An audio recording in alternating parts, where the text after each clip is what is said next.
ಮಾಡೋದಕ್ಕೆ ಮುಂದಾಗಿದ್ದಾರೆ. ನೋಡೋಣ ಏನು ಬೇಡಿಕೆ ಈಡೇರಿಸಿ ಅಂತ ಹೇಳ್ತಾ ಇದ್ದಾರೆ. ಮತ್ತೆ ಸರ್ಕಾರಕ್ಕೆ ಬಿಸಿ ಮುಟ್ಟಿಸೋ ಕೆಲಸ ಮಾಡ್ತಾರೆ ಏನು ಎತ್ತ ಅಂತ.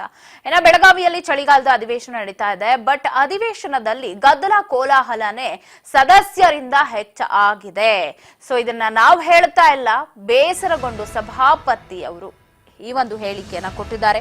ನಮಗೆ ಕಷ್ಟ ಆಗ್ತಾ ಇದೆ, ಸದನ ನಡೆಸೋಕೆ ಆಗ್ತಾ ಇಲ್ಲ ಅಂತ ಹೇಳಿ ಹೊರಟ್ಟಿ ಬೇಸರವನ್ನ ಹೊರ ಹಾಕಿದ್ದಾರೆ. ಬಸವರಾಜ್ ಹೊರಟ್ಟಿ ಅವರ ಬೇಸರ. ವಿನಾಕಾರಣ ಪರಿಷತ್ನಲ್ಲಿ ಗಲಾಟೆ ಆಗ್ತಾ ಇದೆ. ಈ ಹಿನ್ನೆಲೆ ಅಸಮಾಧಾನಕ್ಕೆ ಒಳಗಾಗಿದ್ದಾರೆ ಹೊರಟ್ಟಿ. ಸದಸ್ಯರ ವರ್ತನೆಗೆ ಸಭಾಪತಿ ಬೇಸರವನ್ನ ಹೊರ ಹಾಕಿದ್ದು ಕೆಲ ಹೊತ್ತು ತಮ್ಮ ಕಚೇರಿಯಲ್ಲೇ ಕುಳಿತುಕೊಂಡಿದ್ರು ಹೊರಟ್ಟಿ.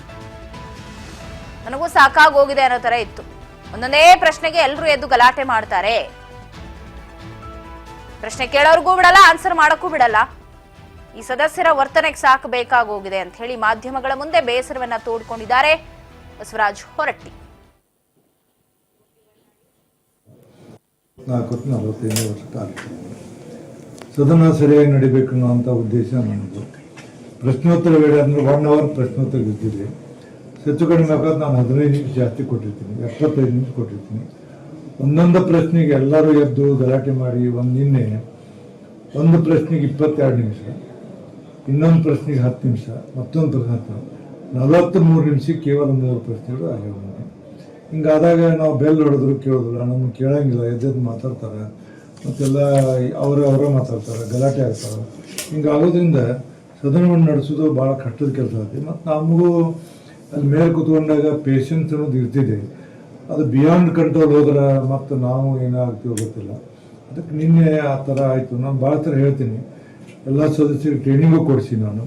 ಮತ್ತು ಅದನ್ನು ಹೇಳಿದಾಗೂ ಕೂಡ ಯಾರು ಸಭಾಪತಿ ಮಾತನ್ನು ಗೌರವಿಸೋದಿಲ್ಲ, ಸಭಾಪತಿನ ಕೇಳಿಲ್ಲ ಅಂದರೆ ಹೌಸ್ ನಡೆಸೋದು ಭಾಳ ಮುಷ್ಕಿಲಾಗ್ತಿದೆ.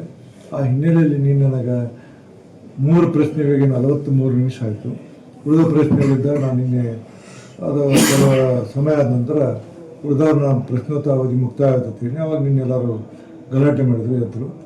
ಗಲಾಟೆ ಮಾಡಿದ ನಂತರ ಮತ್ತು ಸಹಜತೆ ಅವಸರ ನಡೆಸ್ಬೇಕು. ಹಂಗೆ ಸಭಾಪತಿ ಮಾತನ್ನು ಕೇಳಬೇಕು, ಸಭಾಪತಿಯ ಅನುಮತಿಯಿಂದ ಮಾತಾಡಬಾರದು ಅಂತ ನಮ್ಮ ನೇಮ ಇದೆ. ಆ ನೇಮವನ್ನು ಮೀರಿ ಮಾಡಿದಾಗ ನಮಗೇನು ಮಾಡೋಕ್ಕಾಗಲ್ಲ.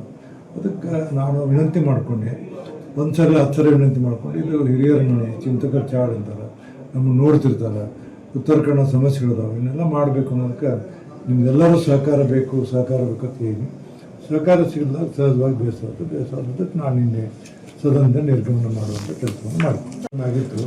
ಬಟ್ ಅದಿಲ್ಲ ಬಂದವರಿಲ್ಲ ನಮ್ಗೆ ಅಂದ್ರೇನು ಯಾವುದೋ ಬಿಲ್ ಇರ್ತದೆ, ಬಿಲ್ ಸಲುವಾಗಿ 3 ಗಂಟೆ ಟೈಮ್ ಕೊಟ್ಟರೆ ಬಂದಿರಲಿಲ್ಲ, 3 ಸ್ಟಾರ್ಟ್ ಆಯಿತು.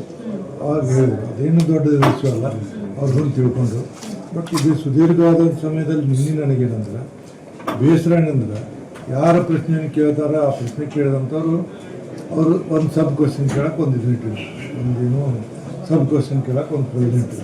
ಎಲ್ಲ ರೀತಿಯ ಕ್ವಶನ್ ಕೇಳೋದು, ಎಲ್ಲರದ್ದು ಏನು ಮಾತಾಡೋದು, ಸದನವನ್ನು ಹೆಂಗೆ ನಡೆಸ್ಬೇಕು ನೀವು ಹೇಳಿದ್ರು. ಅದಕ್ಕೆ ನಾನು ನಡೆಸೋ ಅಂತ ಇದು ವಾತಾವರಣ ನಿರ್ಮಾಣ ಆಗಲ್ಲ. ವಾತಾವರಣ ಭಾಳಷ್ಟು ಮುಜುಗರ ಉಂಟು ಮಾಡಿದ್ದೆ. ಯಾರ ಮೇಲೆ ಅಪಾದನೆ ಮಾಡಿದ್ರು, ಬಟ್ ಎಲ್ಲರೂ ಜವಾಬ್ದಾರಿ.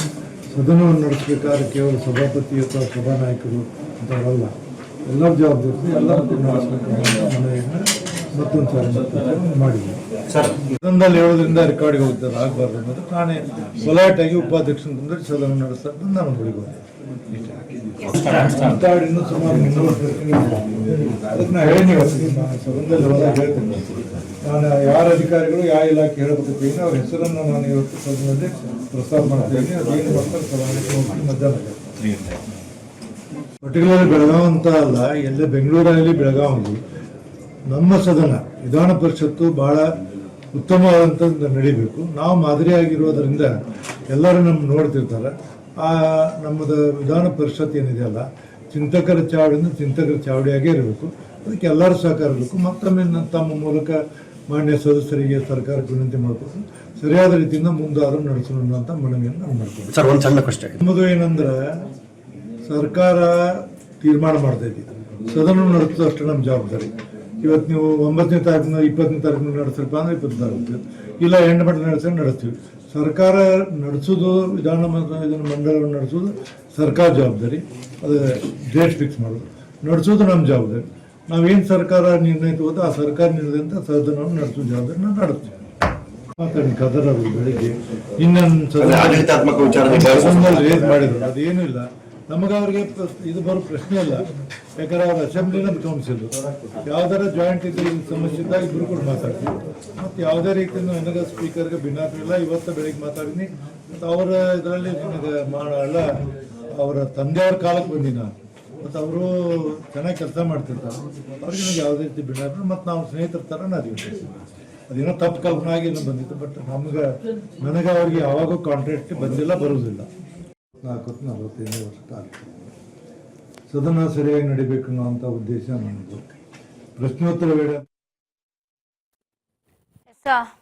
ಮಾಧ್ಯಮಗಳ ಮುಂದೆ ಬೇಸರ ತೋಡಿಕೊಂಡ ಹೊರಟ್ಟಿ ಬೆಳಗಾವಿ ಅಧಿವೇಶನದಲ್ಲಿ ಸದಸ್ಯರ ಗದ್ದಲ ಕೋಲಾಹಲ ಏನಿತ್ತು, ಬೇಸರವನ್ನ ತೋಡಿಕೊಂಡಿದ್ದಾರೆ ಸಭಾಪತಿ ಬಸವರಾಜ ಹೊರಟ್ಟಿ. ಅಂದ್ರೆ ಒಂದಷ್ಟು ಸಮಯವನ್ನ ನಾವು ಎಷ್ಟು ಕಾಲಹರಣ ಮಾಡಿದೀವಿ ಅನ್ನೋದನ್ನ ಅವ್ರು ಹೇಳ್ತಾ ಇದ್ರು.